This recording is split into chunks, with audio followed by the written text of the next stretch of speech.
வணக்கம். அப்துல் கலாம் ஐயாக்கு விமான பொறியியல் பட்டதாரி, அதாவது ஏரோஸ்பேஸ் என்ஜினியரிங் படிக்கணும்னு ஒரு விருப்பம் இருந்துச்சாம்.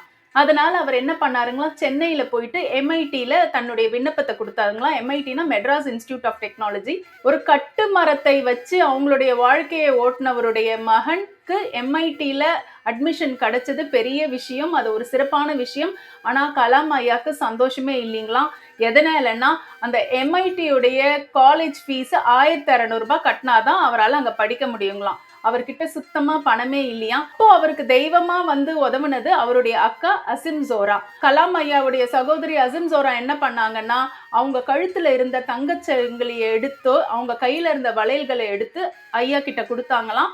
கொடுத்த உடனே என்ன சொன்னாங்களா, இத போய் வச்சு பணத்தை பெரட்டி உடனே போய் காலேஜ் ஃபீஸ் கட்டிடு. உன்னுடைய படிப்பு இந்த பணம் இல்லைன்னு கெடக்கூடாது அப்படின்னு சொன்னாங்களாம். கலாம் ஐயாவுக்கு அவ்வளோ ஒரு சந்தோஷமா, அவருடைய கனவை வந்து மெய்ப்படுத்துறதுக்கு பெரிய பாலமா உதவுனது அசிம் ஜோரான்ற அவருடைய சகோதரி தான். கலாம் ஐயா எப்பெல்லாம் எங்கெல்லாம் பேசுறாரோ அவருடைய சகோதரியை பத்தின இந்த பதிவை சொல்லாம விட மாட்டாருங்களாம். இன்னைக்கு இந்த வீடியோவை இத்தோட நான் முடிச்சுக்கிறேங்க. கலாம் ஐயாவுடைய வரலாறு நாளையும் தொடரும். இன்னைக்கு நாள் உங்க எல்லாருக்கும் நலமா அமைய என்னுடைய வாழ்த்துக்கள். நன்றி, வணக்கம்.